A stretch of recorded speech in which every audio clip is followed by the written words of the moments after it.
예, 주진우 의원이 이거는 2차 가해다, 조직적으로 민주당이 뒤에 있다라고 주장을 하고 있습니다. 그래서 잠시 주진우 의원과 전화 연결을 통해서 관련된 내용 짚어보도록 하겠습니다. 예, 주임 나와 계시죠? 네, 안녕하십니까. 주진우 의원입니다. 예, 자, 장경태 의원 성추행이 없었다면서 고소인이 이 장경태 의원 어깨에 손을 올리는 장면이 있었다. 이걸 언론사가 숨겼다라고 주장하는데 어떻게 보십니까?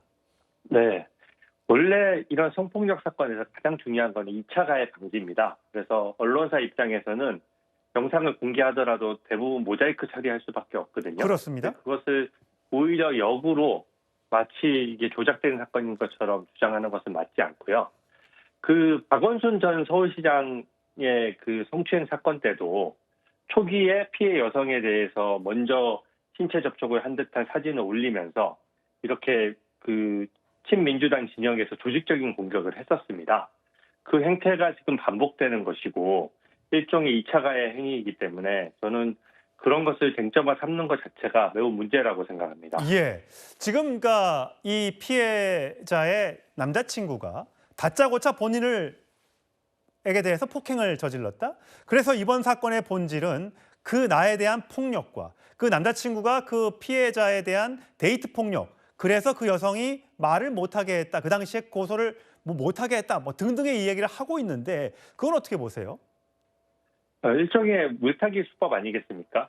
사실 이 본질은 이 술자리나 회식 자리에서 만취한 여성이 있는 경우 어떤 회사든 자주 이런 일이 발생할 수 있거든요. 대부분 만취한 경우에 여성의 가족한테 연락하거나 아니면 여성인 동료들이 보통 돌보게 되는데 실질적으로 신체 접촉이 있었다 그러면은 사실 강제추행죄가 성립하는 것이거든요. 근데 이 부분에 대해서 계속 그 데이트 폭력이라고 하는데 실질적으로 그 자리가 사실 그 피해 여성의 남자친구조차도 예상 못했던 자리입니다. 예. 여성을 찾아서 그 술집에 와서 보니까 뒤에서 목격했을 때 신체 접촉이 있었고 그러니까 그 과정에서 그것을 영상으로 찍고 강력하게 항의하게 된 것이거든요. 예. 그러니까 이것을 그 자리가 무슨 데이트 폭력 자리였다라고 하는 것은 그만큼 그 변명할 거리가 궁색하기 때문이고요. 핵심은 하나입니다. 그 신체 접촉이 있었습니까 없었습니까? 그 부분이 핵심인데 마치 이것을 그냥 피해자 책임론처럼 돌리는 것은 저는 타당하지 않다고 봅니다. 예, 장 의원은 본인은 신체 접촉이 없었고 성추행은 없었다라고 주장하고 여성이 본인의 어깨에 손을 올리는 장면을 언론사가 의도적으로 편집해서 내보냈다라고 주장을 하고 있습니다. 그런데 이 남자친구라는 사람이 동대문구청장 보좌역이다. 아예 콕 집어서 누구라고 공개를 했어요. 왜 그랬다고 보십니까? 예, 그 남성 같은 경우에는 사실상 목격자입니다. 또 더더군다나 피해 여성과 실제 사귀는 남자친구이기도 하고요. 근데 그 사람의 직업과 이 사건의 본질이 무슨 연관성이 있습니까? 사실은 그 남자친구의 직업을 마치 이제 국민의힘에 예전에 가입돼 있었다는 그런 이유로 해서 진영 간의 싸움으로 지금 몰고 가려는 저는 수작으로 보고 있고요. 이게 전형적인 강제추행 범죄 혐의자들도 이런 방식의 변명을 많이 합니다. 근데 본질적으로 봤을 때 이 피해 여성이 뒤집어 봤을 때 이 장경태 의원을 무고할 이유가 있습니까? 지금 이재명 정권이고 장경태 의원은 권력자이고 이 피해 여성분은 또 관련된 일을 계속 해나가야 되는 사람인데 이렇게 그 민주당 진영에서 조직적인 공격을 받아가면서까지 무고할 무슨 동기가 있나요? 그리고 그 남자친구의 직업 문제도 이 뭔가 무고를 하기 위한 동기로서는 너무 약하고요. 오히려 그 현장에서 남자친구가 강력히 항의하는데 장경태 의원이 그것에 대해서 대응을 못하고 황급히 예. 그 자리를 피했거든요. 근데 그것만 보더라도 그게 오히려 객관적인 목격자로 봐야죠. 예, 혹시 국민의힘도 이 장경태 의원을 대상으로 혹시 법적인 대처를 할 계획은 혹시 있으십니까? 이 성폭력 범죄 같은 경우에는 피해자의 의사가 가장 중요하기 때문에 그 피해자가 아마 성폭력 관련된 건 직접적인 고소를 했을 것이고요. 예.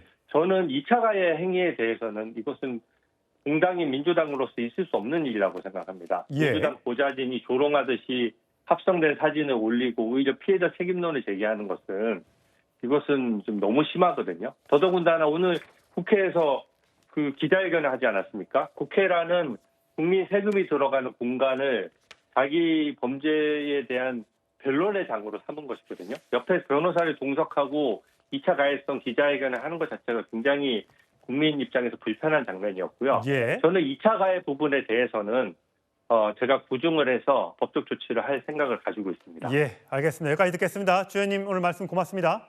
예, 감사합니다. 예, 2차 가해 이야기를 했습니다. 더불어민주당 의원실의 보좌진 A씨가요. 장경태 의원에 대해 성추행 혐의를 뒤집어 씌우는 여성에 대해서 고소하고 고발하자라는 글을 올렸습니다. 그러면서 영상을 함께 올렸는데 화면으로 밑그림으로 준비를 했습니다. 한번 보시죠. 자, 저 사진입니다. 그러니까 여성의 김문수 의원실 보좌관이군요. 민보협 명의로 장경태 의원에게 성추행 혐의 뒤집어 씌우는 사람. 자, 저 손입니다. 원래는 모자이크 처리된 저 손을 보여준 겁니다. 그러면서 장경태 의원이 피해자인 것처럼 저런 글을 올렸습니다. 자, 김진욱 의원, 김진욱 대변인, 저 사진이요 원본이 아니고요, 저 AI로 만든 사진이라고 합니다. 그러니까 결국 이 모자이크를 지워, 요즘에 이렇게 하면 배경화면 지우는 것처럼 그렇게 해서 만들어진 사진이에요. 저거를 올린 이유가 뭡니까? 일단 뭐 본인이 저 사진을 올렸다라는 것은 저 사진이 진실이다라고 믿어달라는 얘기 아니겠습니까? 근데 저게 본인 주장으로 따지면 그냥 돌아다니는 사진을 올린 거다라고 이야기하고 있습니다. 그러니까 이런 상황들에 대해서 좀 더 정확하게 일방적으로 장경태 의원이 그 성추행범으로 이렇게 확정적으로 단정적으로 얘기하지 말아야 된다라는 걸 지금 주장하고 싶었던 거 아니겠습니까? 저 글을 쓴 보좌진이. 예. 그렇다면 저 보좌진은 저 내용을 정말 정확하게 확인을 하고 올린 것인가 하는 부분에 대해서는 제가 확신을 못하기 때문에 예. 뭐 그냥 인터넷상에서 떠돌아다니는 사진을 올린 것인지 어쩐지 모르겠습니다만 지금 당내에서 이것이 공론화되고 있는 상황들은 굉장히 위험한 거라고 저는 보고 있습니다. 예. 이렇게 한 개인에 대해서 또는 의원에 대해서 어느 쪽의 주장도 지금은 양측의 주장이 상반되기 때문에 예. 그 주장이 확인되기 전까지 단정적으로 얘기할 수는 없는 거예요. 예. 그리고 지금 저 장경태 의원도 좀 전에 그 기자회견에서 아마 저런 장면들도 그렇습니다. 언급을 했었던 것 같은데 만약에 저 장면이 정말 사실이라면 그렇다면 지금 어차피 저 장면들은 다 이미 경찰에 증거 자료로 다 영상이 넘어가 있는 상황 예. 아닙니까?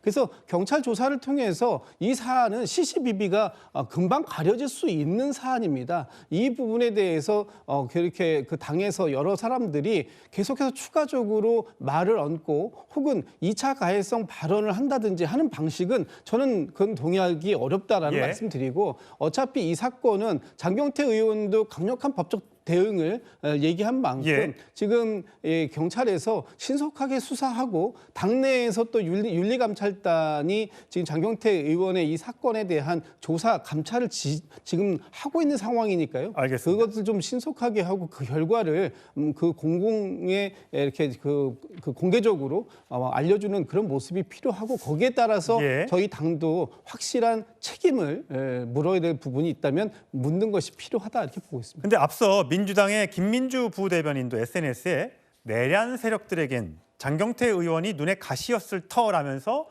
뭔가 배후설을 제기했다가 그 글을 삭제하는 일이 있었거든요. 여기에 대해서 오늘 조승래 더불어민주당 사무총장이 이렇게 얘기했습니다. 아마 그 관련된 감찰에 대해서 이미 지시를 했기 때문에 아까 말씀하신 뭐 김민주 부대변이나 이런 부분들 그런 내용들 혹시 포함된 것으로 판단해서 추가적인 감찰할지 그 여부에 대해서는 감찰단이 판단할 문제라고 저는 보고 있고요. 어쨌든 말씀드린 것처럼 그 부분에 대해서 당은 어쨌든 말을 좀 아끼는 것이 맞다고 봅니다. 지금 어쨌든 감찰이 진행되고 있고 그 진행된 감찰 결과가 나오면 그 결과에 따라서 판단을 해야 되기 때문에 현재로서는 그 감찰 결과를 기다리고 있다.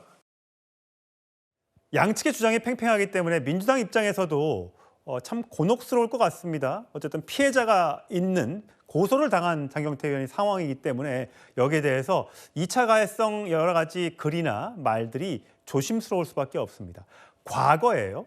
과거에 자, 이런 발언이 있었죠. 이게 굉장히 논란이 됐었습니다. 들어보시죠.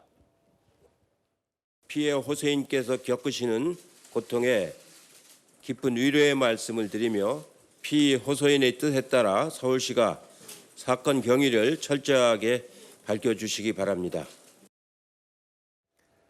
저 장면 네. 어떤 장면이죠? 저게 이제 그 박원순 시장의 그때 극단 선택이 그때 있었던 사건을 얘기하면서 그 피해를 당했던 여성이 피해 호소인. 그때 저게 유행어가 됐어요. 지금도 공공 호소인이라고 지금 따라붙는 이유가 저게 그때가 시효인데 자 생각해 보십시오. 피해 호소인이라는 말이 성립합니까? 피해자면 피해자지. 근데 당시 사건이 세월이 흘러서 결국 박원순 전 시장의 극단적 선택으로 이게 사건 귀결이 되었잖아요. 예. 지금 민주당에서 똑같이 지금 장경태 의원도 그 피해 호소인 전략을 쓰는 거예요. 호소인이 아니라 아예 이게 피해자가 아니라 가해자로 지금 둔갑하는 저 정말 그 신공을 보고 있는 것 같은데 민주당이 정말 말하자면 서민정당 그다음에 인권정당을 내세우면서 이런 식의 이중적인 잣대를 들이대는 건 전 민주당이 그래서 내로남불 정당 소리를 들을 수밖에 없는데 이 지금 좀 전에 우리가 그 사무총장 말을 조승래 사무총장 말을 예. 했지만 그 말에 곤혹스러움이 묻어 있잖아요. 예. 전부 감찰 예. 얘기하면서 미루는데 책임 있는 정당의 모습이 아니라는 생각 저는 들었습니다. 예.